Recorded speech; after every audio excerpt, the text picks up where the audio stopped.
ശ്രീരാഘവം ദശരഥാത്മജമപ്രമേയം സീതാപതിം രഘുകുലാന്വയരത്നദീപം ആജാനബാഹും അരവിന്ദദളായതാക്ഷം രാമം നിശാചരവിനാശകരം നമാമി. ശ്രീരാമചന്ദ്രപ്രഭോ പാഹി പാഹി. ആഞ്ജനേയ സ്വാമിക്ക് ജയ്. നമ്മള് ദശരഥൻ അത് അനുവാദം കൊടുത്തു, കാര്യങ്ങൾ പറയാൻ. ഇത്രയും മൃദുവായിട്ടും മധുരമായ ദശരഥൻ അനുവാദം നൽകിയപ്പോൾ മന്ത്രിമാര് ബ്രാഹ്മണരോട് സംസാരിക്കാൻ അടയാളം കാണിക്കുന്നു, സംസാരിച്ചോളൂന്ന് പിന്നെ മന്ത്രിമാര് ബ്രാഹ്മണന്മാരോട് പറഞ്ഞു അർത്ഥം. അപ്പൊ പ്രധാന പുരോഹിതൻ എഴുന്നേറ്റ് നിന്ന് സന്ദേശം വായിക്കാൻ തുടങ്ങി. എങ്ങനെയാ വായിക്കുന്നത് കണ്ടോ?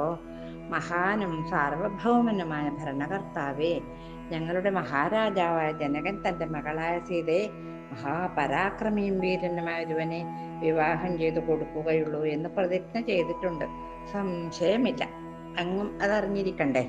അനേകം രാജകുമാരന്മാർ തങ്ങളുടെ അർഹത തെളിയിക്കുവാൻ ശ്രമിച്ചിട്ട് ഹതാശരായി മടങ്ങിയിട്ടുണ്ടെന്നും അങ്ങ് അറിഞ്ഞിട്ടുണ്ടായിരിക്കും. ഈശ്വരേച്ഛ അനുസരിച്ച് അങ്ങയുടെ പുത്രന്മാരായ രാമനും ലക്ഷ്മണനും ഞങ്ങളുടെ മഹാരാജാവ് നടത്താൻ നിശ്ചയിച്ചിട്ടുള്ള മഹായജ്ഞം കാണാനായി വിശ്വാമിത്ര മഹർഷിയുടെ കൂടെ വന്നിട്ടുണ്ട്.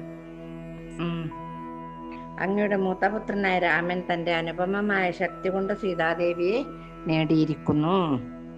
മഹാരാജാവേ, ഞങ്ങൾ എന്താണ് പറയേണ്ടത്? ഞങ്ങൾ എങ്ങനെയാണത് വർണ്ണിക്കേണ്ടത്? ഞങ്ങൾക്ക് വർണ്ണിക്കാൻ വാക്കുകളില്ലല്ലോ. യജ്ഞശാലയിൽ സമ്മേളിച്ചിരുന്ന മഹർഷിമാരെ, അതുപോലെ രാജാക്കന്മാരെ, രാജകുമാരന്മാരെ മുതലായവർ നോക്കി നിൽക്കെ പരാക്രമത്തിന്റെ പരമോന്നത ശൃംഗത്തിൽ എത്തിയിരുന്ന രാമൻ ശൈവചാപം എടുത്തുയർത്തി നാട്ടുപൊടിച്ച് ഒരൊറ്റ ഒടിക്കലായിരുന്നു. നാട്ടുപൊടിച്ച് കുത്തനെ നിർത്തലും കഴിഞ്ഞു, ഞാൻ കെട്ടി മുറുക്കലും കഴിഞ്ഞു, അത്ര മയക്കാൻ ശ്രമിക്കലും കഴിഞ്ഞു. അതിനിടെ അജയ്യമായ പവിത്ര ധനുസ് രണ്ടായി ഒടിഞ്ഞു. എത്രയോ എത്രയോ എത്രയോ മല്ലന്മാരാണ് അത് വഹിച്ചു കൊണ്ടുവന്നത് എന്നുള്ള കാര്യം പ്രത്യേകം ഓർക്കേണ്ടതാണ്. അതാണ് ഈ കേവലം 16 വയസ്സുവരെ ആവാത്ത ഈ കുട്ടി, അങ്ങയുടെ പുത്രൻ, എടുത്തങ്ങൊടിച്ചത്. ആ ശിവധനുസ് എടുത്തുയർത്തുന്നവന് സീതയെ വിവാഹം ചെയ്തു കൊടുക്കുമെന്നായിരുന്നു പ്രതിജ്ഞ. അതനുസരിച്ച് അവിടെ സമ്മേളിച്ചിരുന്ന മഹർഷിമാരും ഞങ്ങളുടെ മഹാരാജാവും രാജകുമാരിയെ വിവാഹം ചെയ്തു കൊടുക്കാൻ ആഗ്രഹിക്കുന്നു. ഇതാണ് കത്തിലുണ്ടായിരുന്ന കാര്യങ്ങൾ. ഈ കാര്യത്തിൽ അങ്ങയുടെ അനുവാദം ലഭിക്കുവാനായി അപേക്ഷിക്കുവാനും അങ്ങയെ ഹൃദയംഗമായി സ്വാഗതം ചെയ്യാനും കുലഗുരു, അതുപോലെ പുരോഹിതന്മാര്, മന്ത്രിമാര്, സ്തുതിപാഠകന്മാര്, ബന്ധുജനങ്ങള്, പരിജനങ്ങള്, അനുഗാമികൾ എന്നിവരോടൊപ്പം മിഥിലാ രാജധാനിയിലേക്ക് ക്ഷണിക്കുവാനുമാണ് ഞങ്ങളെ അയച്ചിരിക്കുന്നത്. അങ്ങയുടെ ദർശനം ലഭിച്ചതിന് ശേഷം തന്റെ പുത്രിയുടെ വിവാഹം ആലോചിക്കുവാനാണ് ഞങ്ങളുടെ മഹാരാജാവ് ആഗ്രഹിക്കുന്നത്. ഇതറിയിക്കുന്നതിനും കൂടിയാണ് ഞങ്ങളെ മഹാരാജാവ് അയച്ചിട്ടുള്ളത്. സദയം അങ്ങ് ഞങ്ങളോടൊപ്പം വന്നാലും. പുരോഹിതന്മാരും മന്ത്രിമാരും ദശരഥനിൽ നിന്നുള്ള മറുപടി പ്രതീക്ഷിച്ചുകൊണ്ട് ഭക്തി ആദരങ്ങളോടെ എന്താണിപ്പോ അവിടുന്ന് അദ്ദേഹത്തിന്റെ വായിൽ നിന്ന് വരുന്നത് എന്ന് ഇവർക്ക് അറിയില്ലല്ലോ. അപ്പൊ ഇങ്ങനെ കൈകൂപ്പി നിന്നു തുതിച്ചു മഹാരാജാവിനെ. എന്നാൽ ദശരഥൻ അതീവ സൂക്ഷ്മതയോടെ അതിനെപ്പറ്റി വീണ്ടും വീണ്ടും പര്യാലോചിച്ച് മറുപടി പറയുന്നതിന് മുമ്പായി കുലഗുരു, വസിഷ്ഠൻ, വാമദേവൻ എന്നീ മഹർഷിമാരെയും മറ്റു വേണ്ടപ്പെട്ടവരെയും വിളിക്കാൻ ആളെയാക്കുകയാണ് ചെയ്തത്. എന്തോ മഹത്വം, രാജാവിന്റെ മഹത്വമാണത്. എടുത്തിട്ട പോലെ ഒരു ഉത്തരം പറയില്ല. എല്ലാവരും കൂടി ആലോചിച്ചിട്ട് മാത്രമേ കാര്യങ്ങൾ സംസാരിക്കാറുള്ളൂ. രാജധാനിയിലെ ബ്രാഹ്മണ മുഖ്യന്മാരെയും ക്ഷണിച്ചു. ഇവരെല്ലാം എത്തിച്ചേർന്നതിന്റെ ശേഷം മിഥിലയിൽ നിന്നും വന്ന സംഘത്തോട് അവർ കൊണ്ടുവന്നിരുന്ന സന്ദേശം വീണ്ടും അറിയിക്കാൻ ആവശ്യപ്പെട്ടു. ഇനി അവർക്കെല്ലാം കേൾക്കണ്ടേ? ഈ മഹാരാജാവിന് മാത്രം കേട്ടാ പോരല്ലോ. ഇപ്പൊ കുലഗുരുവായ വസിഷ്ഠന് കേൾക്കണം, ബാക്കിയുള്ളവർക്കൊക്കെ കേൾക്കണം. അതിനു വീണ്ടും ഒന്നുകൂടി വായിക്കാൻ പറഞ്ഞു. അവർ അത് കേട്ടതിന് ശേഷം അവരുടെ അഭിപ്രായം അറിയിക്കാൻ മഹാരാജാവ് ആവശ്യപ്പെട്ടു. ഇതാണ് ഇവര് കൊണ്ടുവന്ന കത്തിലെ ഉള്ളടക്കം. കുലഗുരു എന്ത് ചെയ്യണം ചോദിച്ചു. ഗുരുനാഥ, എന്ത് ചെയ്യണം വസിഷ്ഠനോട് ചോദിച്ചു. അപ്പൊ ദശരഥൻ വസിഷ്ഠന്റെ മുമ്പാകെ ദീർഘനന്ദ നമസ്കാരം ചെയ്ത് കുലഗുരു തനിക്ക് അംഗീകാരം നൽകണമെന്ന് അപേക്ഷിച്ചു. വസിഷ്ഠനും വാമദേവനും മറ്റുള്ളവരും ആനന്ദപൂർണമായ ശബ്ദത്തിൽ ഉത്തരം ഉറക്കെ പറഞ്ഞു. എല്ലാവരും ഒരേ സ്വരത്തിൽ എന്ന് പറയാറില്ല, അതുപോലെ ഏറ്റവും ശുഭകരം അവർ ചോദിച്ചു. എന്താണ് ഇതിനെപ്പറ്റി ഇനിയും ചിന്തിക്കുന്നത്? മിഥിലയിലേക്ക് യാത്ര ചെയ്യുന്നതിന് വേണ്ട ഏർപ്പാടുകൾ ഉടനെ ചെയ്യുക എന്ന് പറഞ്ഞു. മന്ത്രിമാർ സന്തോഷം കൊണ്ട് തുള്ളിച്ചാടിയില്ലേ? രാമന്റെ വിവാഹ വാർത്ത ക്ഷണത്തിൽ നഗരം മുഴുവൻ പരന്നില്ലേ? രാജ്ഞിമാരുണ്ടായിരുന്ന അന്തഃപുരത്തിൽ അതെത്തി. നഗരവാസികൾ ആഹ്ലാദ തള്ളലിൽ ജയശബ്ദം മുഴക്കി. അനുചരന്മാരും സേവകന്മാരും വേഗത്തിൽ യാത്രയ്ക്കുള്ള ഒരുക്കങ്ങൾ ചെയ്തു. രത്നങ്ങള്, ചിത്രപ്പണിയുള്ള പട്ടുവസ്ത്രങ്ങൾ തുടങ്ങിയ സാധനങ്ങൾ എണ്ണത്തിലും തരത്തിലും ധാരാളം എത്ര വേണ്ടി വരുന്ന വെച്ചാൽ അതിലുപരിയായിട്ട് രഥത്തിൽ നിറച്ചു വെച്ചു അവര്. എത്ര ദിവസം അവിടെ താമസിക്കേണ്ടി വരുന്നൊന്നും അറിയില്ലല്ലോ. ചക്രവർത്തി, അംഗരക്ഷകൻ, കുലഗുരു, വസിഷ്ഠൻ, പുരോഹിതന്മാരെ, മന്ത്രിമാരെ, ബ്രാഹ്മണ ശ്രേഷ്ഠന്മാരെ, പണ്ഡിതന്മാരെ മുതലായവർ അവരവർക്ക് വേണ്ടി സൗകര്യപ്പെടുത്തിയ രഥങ്ങളിൽ കയറി സ്വസ്ഥാനങ്ങളിൽ ഇരുന്നു. പോവാൻ എല്ലാവരും റെഡിയായി. വിവാഹാഘോഷം ദർശിക്കേണ്ടതിലേക്ക് അയോധ്യ നഗരം തന്നെ മിഥിലയിലേക്ക് നീങ്ങുന്ന പോലെ ആയിരുന്നു. പണ്ടല്ല, ഇനി വരാനുണ്ടത്രേ. നമ്മുടെ യുധിഷ്ഠിര മഹാരാജാവിന്റെ യാഗത്തിന് ഭഗവാൻ ദ്വാരകയിൽ നിന്ന് വരുന്നതിന്റെ വേറൊരു ഭാഗം. കൂടെ പോകാൻ ആഗ്രഹിച്ചവർക്കെല്ലാം ദശരഥൻ യഥോചിതം സൗകര്യങ്ങൾ ചെയ്തു കൊടുത്തു. എത്ര പേര് വരുന്ന വെച്ചാൽ എത്ര പേർക്കും വരാം, എല്ലാവരും വന്നോളൂ എന്നാണ്. പോകാൻ ആഗ്രഹിച്ചവർക്കൊന്നും പുറകെ നിൽക്കേണ്ടി വന്നില്ല. എനിക്കും പോകണമെന്നുണ്ടായിരുന്നു, പറ്റിയില്ല, അങ്ങനെ ഒരവസ്ഥ ദശരഥ മഹാരാജാവ് ഉണ്ടാക്കിയില്ല എന്ന് പറയുന്നു. അശ്വങ്ങൾ അതിവേഗം പുറക്കാതെയും ക്ഷീണത്തിന്റെ ലക്ഷണമൊന്നും കാണിക്കാതെയും അതിവേഗം ഓടി. രഥത്തിലുള്ളവരുടെ അകന്നിറങ്ങിയ സന്തോഷം അശ്വങ്ങളും പങ്കിടുന്നതായി തോന്നി. ഈ കുതിരകൾക്ക് കൂടി ശ്രീരാമചന്ദ്രന്റെ ആ മംഗളമുഹൂർത്തത്തിൽ പങ്കെടുക്കാൻ പറ്റുന്ന ആ ഒരു സന്തോഷം കൊണ്ട് അവരെ തെളിക്കുന്നു. അവർ ചട്ടപ്പെട്ട അങ്ങനെ ഓടിക്കൊണ്ടിരിക്കുകയാണ് ചെയ്യുന്നത്. 2 രാവും 2 പകലും അവർ വഴിയിൽ കഴിച്ചു. 3-ാം ദിവസം രാത്രി സംഘം മിഥിലയിലെത്തി. ഇന്നത്തെ പോലെ വിമാനം ഉണ്ടായിരുന്നു, കാറ്, ട്രെയിൻ അതൊന്നുമില്ലല്ലോ. അപ്പൊ ഇങ്ങനെ ഈ അശ്വം 2 ദിവസം 2 രാവും 2 പകലും വഴിയിൽ കഴിച്ചു കൂട്ടേണ്ടി വന്നു. 3-ാം ദിവസമാണ് അവിടെ എത്തിയത്. അങ്ങനെ ഇങ്ങോട്ടും 3 ദിവസം. അപ്പൊ 6 ദിവസം അങ്ങനെ കഴിഞ്ഞു. നഗരത്തിലെ പ്രധാന കവാടത്തിൽ വെച്ച് തന്നെ ജനക മഹാരാജാവ് ദശരഥ ചക്രവർത്തിയെ സ്വാഗതം ചെയ്തു. മന്ത്രിമാരെ, അതുപോലെ മഹർഷിമാരെ, പുരോഹിതന്മാരെ എന്നിവരെയും അദ്ദേഹം യഥോചിതം സ്വാഗതം ചെയ്ത രംഗം. അവരവർക്ക് അനുവദിക്കപ്പെട്ട വസതികളിൽ രാത്രി വിശ്രമിക്കുന്നതിനായി സൗകര്യപ്പെടുത്തി. ഇത്രയും ആൾക്കാർക്ക് താമസിക്കാനുള്ള സൗകര്യവും ജനക മഹാരാജാവ് ഉണ്ടാക്കിയെന്ന് പറയുന്നു. നേരം പുലർന്നുടനെ ദശരഥൻ ഋത്വിക്കുകളെയും രാജാക്കന്മാരെയും ബന്ധുജനങ്ങളെയും വരുത്തി. അവരെ ആവശ്യമുള്ളപ്പോൾ ലഭിക്കത്തക്ക നിലയിൽ തയ്യാറായി നിൽക്കണമെന്ന് ജാഗ്രതപ്പെടുത്തി. എല്ലാവരും വേണ്ടേ, അത് ഏത് സമയത്താണ് ഇവിടുന്ന് വിളി വരുന്ന അപ്പോഴെത്തിക്കൊള്ളണം എന്നുള്ള രീതിയിൽ അവർക്കൊക്കെ സൗകര്യം ഉണ്ടാക്കി കൊടുത്തു. അപ്പൊ വിളിച്ച വിളിപ്പുറത്ത് എന്ന് പറയില്ല, അതുപോലെ വിളിപ്പുറത്ത് ഉണ്ടാവണമെന്ന് അവരോടൊക്കെ പറഞ്ഞു. അതിനിടയിൽ ജനകൻ ദശരഥന്റെ വസതിയിലേക്ക് വന്നു. അദ്ദേഹത്തെ യജ്ഞശാലയിലേക്ക് കൂട്ടിക്കൊണ്ടുപോവുകയും ചെയ്തു. ജനകൻ അവരവരുടെ അധികാരത്തിനും അന്തസ്സിനും പദവിക്കുമനുസരിച്ച് ഗുരുഭൂതന്മാർക്കും ചക്രവർത്തിക്കും പരിവാരങ്ങൾക്കും എല്ലാവർക്കും പ്രത്യേകമായ ഇരിപ്പിടങ്ങൾ സൗകര്യപ്പെടുത്തിയിരുന്നു. എല്ലാവരും സ്വസ്ഥാനങ്ങളിൽ ഉപവിഷ്ടരായ സമയത്ത് ജനക മഹാരാജാവ് ഇങ്ങനെ ദശരഥൻ സ്വാഗതം ചെയ്തു. മഹർഷിമാർ, ബ്രാഹ്മണ ശ്രേഷ്ഠന്മാർ, ബന്ധുജനങ്ങൾ, മന്ത്രിമാർ, അംഗരക്ഷകർ എന്നിവരുടെ കൂടെ മിഥിലയിലേക്കുള്ള അങ്ങയുടെ ആഗമനം ഞങ്ങളുടെ മഹാഭാഗ്യത്തിന്റെ ലക്ഷണമാണ് കാണിക്കുന്നത് എന്ന് പറഞ്ഞു. അതീത ജന്മങ്ങളിൽ ഞങ്ങൾ ചെയ്തോരതീവ പുണ്യക്രിയ കൊണ്ടിതാനും ദീദൃശം മാമക പൂർണ്ണരൂപം നിതാന്തം ആലോകനപാത്രമായി എന്ന് പറഞ്ഞതുപോലെ ഞങ്ങളുടെ ഓരോരു ജന്മങ്ങളിൽ ഞങ്ങൾ ചെയ്ത പുണ്യം കൊണ്ടാണ് അങ്ങ് ഞങ്ങളുടെ ഈ രാജ്യത്തിലേക്ക് എത്തിപ്പെട്ടത് എന്ന്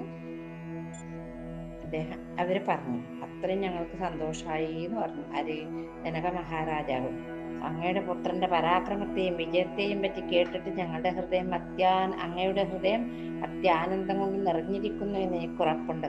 ശ്രേഷ്ഠന്മാരായ തമ്പുരാക്കന്മാരുടെ അതിരറ്റ പരാക്രമത്തിന്റെ ഉജ്ജ്വല പ്രഭയോടുകൂടിയ മഹത്തായ രഘുവംശവുമായി ഞാൻ ബന്ധുത്വത്തിൽ ഏർപ്പെടുവാൻ പോവുകയല്ലേ. എനിക്ക് എൻ്റെ സന്തോഷം പറഞ്ഞറിയിക്കാൻ വയ്യ. ഈ ബന്ധുത്വം കൊണ്ട് എൻ്റെ വംശം മുമ്പെങ്ങും ഉണ്ടായിരുന്നതിനേക്കാൾ പവിത്രീകൃതമാകുവാൻ പോവുകയാണെന്ന് എനിക്ക് നല്ല ഉറപ്പുണ്ട്. അങ്ങനെയും പറഞ്ഞു. എൻ്റെ പൂർവ്വപിതാക്കന്മാർ എന്നിൽ ചൊരിഞ്ഞിട്ടുള്ള അനുഗ്രഹങ്ങളുടെ ഫലമാണിതെന്ന് ഞാൻ വിശ്വസിക്കുന്നു മഹാരാജാവേ. നാം നടത്തിക്കൊണ്ടിരിക്കുന്ന യജ്ഞം ഇന്ന് രാവിലെ സമാപിക്കും. യജ്ഞം അവസാനിച്ചതിന് ശേഷം സീതയുടെയും രാമന്റെയും വിവാഹം നടത്തണമെന്നാണ് ഞാൻ ആലോചിച്ചിട്ടുള്ളത്. അങ്ങയുടെ അനുവാദം ഉണ്ടാവണമെന്ന് വിനീതമായി അപേക്ഷിക്കുന്നു എന്ന് പറഞ്ഞു. ദശരഥൻ ആനന്ദം കൊണ്ട് പുളകിതനായി. ആ സമയത്താണ് രാമനും ഒത്തിരി ഫലിതത്തോടു കൂടിയാണ് ഇത് ദശരഥൻ ഇത്രയും ഫലിതത്തോടും ജ്ഞാനത്തോടും ഇത്രയും ഹൃദയ ദ്രവീകരണ ശക്തിയുള്ള സ്നേഹത്തിന്റെ ഊഷ്മളതയോടും കൂടി സംസാരിച്ച സമയത്ത് ജനകനെ ഉള്ളിൽ നിറഞ്ഞുവരുന്ന ആനന്ദത്തിന് അധീനനായിപ്പോയി ജനക മഹാരാജാവ് എന്ന് പറയുന്നു. ദശരഥൻ ഇത്രമാത്രം സന്തോഷവാനാകുമ്പോൾ അതുപോലെ നമ്മുടെ ജനക മഹാരാജാവും സന്തോഷവാനായി. അപ്പോഴേക്കും രാമനും ലക്ഷ്മണനും വിശ്വാമിത്ര മഹർഷിയോടുകൂടി യജ്ഞശാലയിലേക്ക് പ്രവേശിച്ചു. അവർ പിതാവിൻ്റെയും വസിഷ്ഠൻ, വാമദേവൻ മുതലായ ഗുരുഭൂതന്മാരുടെയും മുമ്പിൽ ദണ്ഡ നമസ്കാരം ചെയ്തു. കുറേ കാലമായി കാണാതിരുന്ന മക്കളുടെ മേൽ പതിച്ച ദശരഥന്റെ നയനങ്ങൾ ആനന്ദം കൊണ്ട് തിളങ്ങി. കുറേയായില്ലേ കാണാത്തത്, പറഞ്ഞറിയിക്കാനാവാത്തൊരു സന്തോഷം ആ കണ്ണുകളിലെ കണ്ടു. പ്രായമേറെ ആയിട്ടുണ്ടെങ്കിലും അതൊന്നും ഇപ്പൊ തോന്നിക്കില്ല ദശരഥ മഹാരാജാവിന്. ഒരു യൗവനമാണതുപോലെ നമ്മുടെ ഭാഷയിൽ പറയാം 10 വയസ്സ് കുറഞ്ഞിട്ടുണ്ടെന്ന്. അതുപോലെ അദ്ദേഹത്തിന് 10 വയസ്സ് 20 വയസ്സ് കുറഞ്ഞതുപോലെ ദശരഥ മഹാരാജാവ്. അദ്ദേഹം അവരെ പിടിച്ചു മാറോടടുപ്പിച്ചു, കൈകൾ അവരുടെ ചുമലിൽ വെച്ചു. അങ്ങനെ മക്കളെ ഓമനിച്ചു കൊണ്ടിരുന്ന സമയത്ത് അച്ഛനുണ്ടായ ആനന്ദം കണ്ട് ബ്രാഹ്മണരും മന്ത്രിമാരും ആ പുത്രസ്നേഹത്തിന്റെ അഗാധതയെ വിലമതിക്കുന്നത് തങ്ങളെ തന്നെ വിസ്മരിച്ചു. ഇത്രയും ഉണ്ടാവുമോ സ്നേഹം എന്നാണ് നമ്മൾ പറഞ്ഞു. എന്തോ സ്നേഹത്തിൽ ഉണ്ടാവും അപ്പൊ സ്നേഹം, അതുമാതിരി അവര് വിചാരിക്കുന്നത്. അവർ മനസ്സാ ചെയ്ത അഭിനന്ദനത്തിൽ സ്വയം ലയിച്ചുപോയി അവര്. ദശരഥനാണെങ്കിലോ സ്നേഹപൂർവ്വം മക്കളുമായി സംഭാഷണം നടത്തി. പുറപ്പെട്ട സമയത്ത് മുതലുള്ള കാര്യങ്ങൾ ഇങ്ങനെ ഓരോന്നോരോന്ന് ചോദിച്ചുകൊണ്ടിരിക്കുന്നു. രാക്ഷസ ശക്തികളുടെ പരാക്രമങ്ങളിൽ നിന്ന് തങ്ങൾ രക്ഷിച്ച യജ്ഞത്തെ പറ്റിയുള്ള അവരുടെ ലളിത മധുരമായ വർണ്ണനം അദ്ദേഹം ശ്രദ്ധിക്കുന്ന രംഗം. വിശ്വാമിത്രന്റെ ആശ്രമത്തിൽ നിന്ന് മിഥിലയിലേക്കുള്ള യാത്രയിലുണ്ടായ സംഭവങ്ങൾ അവർ അദ്ദേഹത്തിന് പറഞ്ഞു കൊടുത്തു. കുട്ടികളിപ്പം ആദ്യമായിട്ട് ഒരു ദിക്കിൽ പോയി എന്തെങ്കിലും അവിടുത്തെ കാഴ്ചകൾ കണ്ടാൽ വന്നിട്ട് അച്ഛനോടും അമ്മയോടും പറഞ്ഞു കൊടുക്കൂലേ, അതേ സമ്പ്രദായത്തിൽ കുട്ടികൾ ഓരോന്നോരോന്നായിട്ട് പറഞ്ഞു. കുട്ടികളാണ് അവരെ, ചെറുതത്രേ. ഈ വിവരണം വസിഷ്ഠൻ, വാമദേവൻ, മഹർഷിമാരെ, ഭരതൻ, ശത്രുഘ്നൻ, സുമന്ത്രരെ, മറ്റു മന്ത്രിമാരെ, സ്തുതിപാഠകന്മാരെ, കുലീനന്മാർ എന്നിവരും ശ്രമിച്ചു. എല്ലാവരും അതിങ്ങനെ ആശ്ചര്യഭരിതരായിട്ട് കേട്ടുകൊണ്ടിരിക്കുകയാണ് കേട്ടോ. വിവരണത്തിന്റെ ഊടുംപാവുമായ അത്ഭുതവും നിഗൂഢതയും മയവിറക്കിക്കൊണ്ട് അവര് രാത്രി കഴിച്ചു. വിവാഹത്തിന്റെ ഒരുക്കങ്ങൾ ചെയ്യുന്നതിൽ നിമഗ്നനായിരുന്നു ജനകൻ. ജനകന് ബദ്ധപ്പാട്, വേഗം കഴിവുകളിക്ക് വേണ്ടുന്ന ഒരുക്കങ്ങളൊക്കെ നടത്തണ്ടേ. അങ്ങനെയായി അദ്ദേഹം മിക്കപ്പോഴും രാജധാനിയിൽ തന്നെ ആയിരുന്നു. ശരിയായ നിലയിൽ വിവാഹ കർമ്മങ്ങൾ പ്രാരംഭമായി അനുഷ്ഠിക്കേണ്ടതായ വിവിധ കർമ്മങ്ങൾക്കും ആവശ്യമായ ആളുകളെയും സാധനങ്ങളെയും ഒരുക്കൂട്ടുവാൻ ജനകൻ മുഖ്യ പുരോഹിതനായ ശതാനന്ദനെ രാജധാനിയിലേക്ക് വരുത്തി. അദ്ദേഹത്തോട് ആദരസമന്വിതം അപേക്ഷിച്ചു. ജനക മഹാരാജാവ്. അവർ മറുപടി നൽകി. മഹാരാജാവേ, യജ്ഞം ഇന്ന് സമാപിച്ചു. അടുത്ത 2-3 ദിവസങ്ങൾക്കുള്ളിൽ ആചാര സംബന്ധമായ ചടങ്ങുകൾ നിർവഹിക്കുന്നതിന് ശുഭമായ ചില മുഹൂർത്തങ്ങളുണ്ടെന്ന് കാണുന്നു. അങ്ങ് അറിയണമെന്ന് ആഗ്രഹിക്കുന്നുണ്ടെങ്കിൽ ഞാൻ പ്രത്യേകം വിവരങ്ങൾ നൽകാമെന്ന് ആര് പറഞ്ഞു? ഈ മുഖ്യ പുരോഹിതനും ഒക്കെ പറഞ്ഞു. ഇത് കേട്ട സമയത്ത് ശതാനന്ദനെ വന്ദിച്ചുകൊണ്ട് കൈകൂപ്പി നിന്ന് ജനകൻ പറഞ്ഞു, ഗുരു, ഇന്നലെ രാത്രി എനിക്ക് ദശരഥന്റെ സമ്മതം കിട്ടി. ഇത് തീർച്ചയായും മഹാഭാഗ്യത്തിന്റെ ലക്ഷണമാണ്. എൻ്റെ ഇളയ സഹോദരൻ കുശധ്വജൻ ഇപ്പോൾ ഇവിടെ ഇല്ല. മുഖ്യ പുരോഹിതന്മാർ ആവശ്യപ്പെടുമ്പോഴെല്ലാം യജ്ഞത്തിന് ആവശ്യമായ സാധനങ്ങൾ എത്തിക്കുന്ന തിരക്കിലായിരുന്നു എൻ്റെ അനുജൻ. അവൻ ഈ ദിവസങ്ങളിലൊക്കെ ആ തിരക്കിലായിരുന്നു അവൻ ഈ ദിവസങ്ങളിലൊക്കെ എന്ന് പറയുന്നു. അവൻ അടുത്തില്ലാതെ ഏറ്റവും ശുഭമായ കർമ്മം നടത്താൻ എനിക്ക് മടിയുണ്ട് താനും. ആ കാര്യത്തിൽ അവനുള്ള സന്തോഷം നാം കളയരുതല്ലോ. അവൻ എത്രയും വേഗം ഇവിടെ എത്തിക്കാനുള്ള ശ്രമം നടത്തുന്നുമുണ്ട്.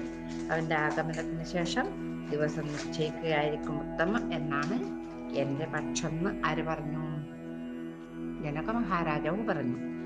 അപ്പോൾ ശതാനന്ദൻ പറഞ്ഞു, നല്ലത് നല്ലത്, അത് നമുക്കെല്ലാം അളവറ്റ ആനന്ദം നൽകും. ഇത് പറഞ്ഞ അദ്ദേഹം യാത്രയായി. ശതാനന്ദൻ ആവശ്യമുണ്ടാകുമ്പം ആ ശുഭമുഹൂർത്തത്തിന് മുമ്പേ ഞാൻ എത്തിക്കോളാന്ന് പറഞ്ഞ് അദ്ദേഹം പോയി. കഴിയും വേഗം സഹോദരനെ മിഥിലയിലേക്ക് കൊണ്ടുവരണമെന്ന നിർദ്ദേശവുമായി ജനകൻ ദൂതന്മാരെ അയച്ചു. അവർ അദ്ദേഹത്തെ തലസ്ഥാന നഗരിയായ ശംഖാസിയിൽ കണ്ടെത്തി. അവിടെയായിരുന്നു അദ്ദേഹം ഉണ്ടായിരുന്നത്. സാധാരണ കുതിരകളെക്കാൾ കൂടുതൽ ഗതിവേഗമുള്ള കുതിരകളാണ് അവരെ അത്രയും വേഗം അവിടെ എത്തിച്ചത്. അവർ അദ്ദേഹത്തെ മഗധയിലെ സംഭവ വികാസങ്ങൾ അറിയിച്ചു. മഗധയിലല്ല, മിഥിലയിലെ. കുശധ്വജൻ ഉള്ളിൽ നിന്നും ഉദ്ഗമിച്ച അനന്തപ്രവാഹത്തിന് അധീനനായിപ്പോയി. അദ്ദേഹം അതിവേഗം ബന്ധുജനങ്ങളെയും പരിജനങ്ങളെയും വരുത്തി ദാനവസ്തുക്കള്, സമ്മാന വസ്തുക്കള്, അർച്ചനാസാധനങ്ങള്, അതുപോലെ തന്നെ മറ്റനേകം അമൂല്യ വസ്തുക്കളെല്ലാം രഥങ്ങളിൽ നിറച്ച് അന്ന് രാത്രി തന്നെ പുറപ്പെട്ട് അതിവേഗം മിഥിലയിൽ എത്തിച്ചേർന്നു. അനുജൻ കുശധ്വജൻ. ഏട്ടന്റെ പേര് ജനക മഹാരാജാവിന്റെ പേര് സീരധ്വജൻ എന്നും അനുജന്റെ പേര് കുശധ്വജൻ എന്നുമാണ്. സഹോദരന്റെ ആഗമനം പ്രതീക്ഷിച്ച് അക്ഷമനായി കഴിഞ്ഞിരുന്ന ജനകൻ സഹോദരനെ പ്രേമപൂർവ്വം ആശ്ലേഷിച്ചു. അദ്ദേഹത്തിനുണ്ടായ ആനന്ദം അവാച്യമായിരുന്നു. കുശധ്വജൻ ജ്യേഷ്ഠന്റെ പാദങ്ങളിൽ നമസ്കരിച്ചു. ശതാനന്ദനെയും അദ്ദേഹം നമസ്കരിക്കുകയുണ്ടായി. അനന്തരം അവർ മൂന്നുപേരും ഭാവി കാര്യങ്ങളെപ്പറ്റി ആലോചിക്കുന്നതിനായി ഉയർന്ന ഇരിപ്പിടങ്ങളിൽ ഇരുന്ന് ചർച്ച ആരംഭിച്ചു. ഒടുവിൽ ചെയ്യേണ്ടത് എന്താണെന്നതിനെപ്പറ്റി തീരുമാനത്തിലെത്തിയ ശേഷം സമാരാധ്യനും സമുന്നത രാജ്യതന്ത്രജ്ഞനുമായ സുധാമനെ വരുത്തി അദ്ദേഹത്തോട് പറഞ്ഞു, മന്ത്രി, അങ്ങ് ഇപ്പോൾ തന്നെ ദശരഥന്റെ സന്നിധിയിൽ ചെന്ന് അദ്ദേഹത്തിന്റെ മന്ത്രിമാർ, അതുപോലെ പുരോഹിതന്മാർ, സ്തുതിപാഠകന്മാർ, ബന്ധുജനങ്ങളെ കൂടെ കൊണ്ടുവരാൻ ഇഷ്ടപ്പെടുന്ന എല്ലാവരെയും ഒന്നിച്ച് ഈ രാജധാനിയിലേക്ക് എഴുന്നള്ളാൻ അപേക്ഷിക്കൂ. അർഹിക്കുന്ന ബഹുമാനാദരങ്ങളോടുകൂടി വേണം അവരെ ആനയിക്കാനെന്ന് മന്ത്രിയോട് പറഞ്ഞു. അപ്പൊ സുധാമൻ എന്നാണ് ജനകന്റെ മന്ത്രിയുടെ പേരെന്ന് പറയുന്നു. തന്നോടൊന്നിച്ചൊരു കൂട്ടം രാജസ്തുതിപാഠകന്മാരെയും വിദ്വാൻമാരെയും കൊട്ടാര പുരോഹിതന്മാരെയും കൂട്ടി ചക്രവർത്തിയെയും സംഘത്തെയും കൊണ്ടുവരുന്നതിന് ഭംഗിയായ അലങ്കൃതങ്ങളായ രഥങ്ങൾ തയ്യാറാക്കി. ദശരഥൻ താമസിച്ചിരുന്ന രാജധാനിയിലേക്ക് ചെന്ന് താൻ കൊണ്ടുവന്ന സന്ദേശം മൃദുമധുരമായ രീതിയിൽ ദശരഥനെ സമർപ്പിക്കുകയാണ് മന്ത്രി. വലിയ ഉപചാരത്തോടുകൂടി ജനകന്റെ രാജധാനിയിലേക്ക് ക്ഷണിക്കുകയും ചെയ്തു. ദശരഥൻ തയ്യാറായിരുന്നു. അദ്ദേഹം അനുയായികളോടുകൂടി ഉടൻ പുറപ്പെട്ട് ജനകന്റെ ദർബാർ ഹാളിൽ എത്തി. ഏത് നിമിഷത്തിലും വിളിക്കും എന്നുള്ളത് കൊണ്ട് ദശരഥ മഹാരാജ് അവിടെ തയ്യാറായിരിക്കുകയായിരുന്നു. അവസരത്തിനും പദവിക്കും അന്തസ്സിനും യോജിച്ച വിധം അവർ അന്യോന്യം അഭിവാദനം ചെയ്തു. അവർക്ക് വേണ്ടി പ്രത്യേകമായി തയ്യാറാക്കിയ ആസനങ്ങളിൽ അവർ ഇരിപ്പുറപ്പിക്കുകയും ചെയ്തു. പിന്നെ ദശരഥൻ എഴുന്നേറ്റ് പറഞ്ഞു, ജനക,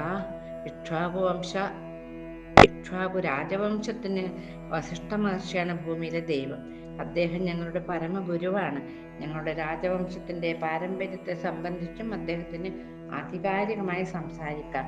ദശരഥൻ ഇരുന്ന ശേഷം വസിഷ്ഠൻ സദസ്സിനെ അഭിമുഖീകരിച്ചുകൊണ്ട് ഇപ്രകാരം സംസാരിച്ചു. രാജഗുരുവോ, ഇവിടെ സമ്മേളിച്ചവരെല്ലാം ശ്രദ്ധിക്കുക. അവിവ്യക്തനും പരമോന്നതനും അനശ്വരനും പരിശുദ്ധനുമായ ബ്രഹ്മാവ് ഇച്ഛാശക്തി കൊണ്ട് മരീചിയെ സൃഷ്ടിച്ചു. മരീചിയുടെ മകൻ, ബ്രഹ്മാവിന്റെ പുത്രൻ മരീചി, മരീചിയുടെ മകൻ കാശ്യപൻ, അദ്ദേഹത്തിന്റെ മകൻ സൂര്യൻ, സൂര്യന്റെ മകൻ മനു, മനുവിന് വൈവസ്വത മനു എന്ന പേരുള്ള മകൻ. അദ്ദേഹം ജനങ്ങളെ ഭരിച്ചു. അദ്ദേഹം പ്രജാപതി എന്ന സ്ഥാനപ്പേര് നേടി. മനു, അദ്ദേഹത്തിന് ഇക്ഷ്വാകു എന്നൊരു പുത്രൻ പിറന്നു. അദ്ദേഹമായിരുന്നു ആദ്യമായി അയോധ്യയുടെ ആധിപത്യം വഹിച്ചത്. അതുകൊണ്ട് ആ രാജവംശത്തിന് ഇക്ഷ്വാകു വംശം എന്ന പേരും ഉണ്ടായി. ഇക്ഷ്വാകുവിന്റെ മകനാണ് കുക്ഷി.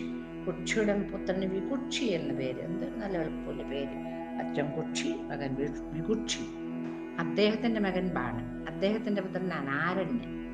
അനാരണ്യൻ എന്ന രാവണനെ കുറെ ശപിച്ചിട്ട് ഒരു ശാപം അനാരണ്യ മഹർഷിയുടേതായിരുന്നു രാവണന് കിട്ടിയത്. അനാരണ്യന് ത്രിശങ്കു എന്ന മകൻ പിറന്നു. ത്രിശങ്കുവിന്റെ മകൻ ധുന്ധുമാരൻ. ധുന്ധുമാരന്റെ പുത്രൻ യുവനാശ്വൻ. യുവനാശ്വന്റെ പുത്രന്റെ പേര് മാന്ധാത. അദ്ദേഹത്തിന്റെ പുത്രനായ സുസന്ധിക്ക് 2 പുത്രന്മാരുണ്ടായി. ഈ യുവനാശ്വൻ പത്നിക്ക് മക്കളില്ലാത്തതുകൊണ്ട് പത്നിക്ക് വെച്ച വെള്ളം എടുത്ത് കുടിച്ചു. ഇത് തീർത്ഥം. പത്നിക്ക് ജപിച്ചു വെച്ച ആ കലശത്തിലെ വെള്ളം രാത്രി ദാഹം മുഴുത്ത സമയത്ത് എടുത്ത് കുടിച്ചുപോയി അറിയാതെ. അതുകൊണ്ട് അദ്ദേഹത്തിന് പ്രസവിക്കേണ്ടി വന്നു. അപ്പം അദ്ദേഹത്തിൻ്റെ വയറ് കീറിയിട്ട് കുട്ടീനെടുത്തു. ആ കുട്ടിക്ക് അമ്മയല്ലല്ലോ ഇല്ല, അച്ഛനല്ല അമ്മ. അപ്പം പാല് കൊടുക്കാൻ ആളില്ലാത്ത സമയത്ത് ദേവേന്ദ്രൻ അമൃതിൽ മുക്കിയ വിരല് ആ കുട്ടിയുടെ വായിൽ വെച്ച് കൊടുത്തിട്ട് മാംധാത കുടിച്ചോളൂ കുട്ടിയെ, കുടിച്ചോളൂ കുട്ടി എന്ന് പറഞ്ഞു എന്നും, അങ്ങനെ ആ കുട്ടിക്ക് മാംധാതാവ് എന്ന് പേര് വന്നു എന്നും പറയുന്നു. അദ്ദേഹത്തിന്റെ പുത്രന്റെ പേര് സുസന്ധി. ആ സുസന്ധിക്ക് 2 പുത്രന്മാരാണ് ഉണ്ടായിരുന്നത്.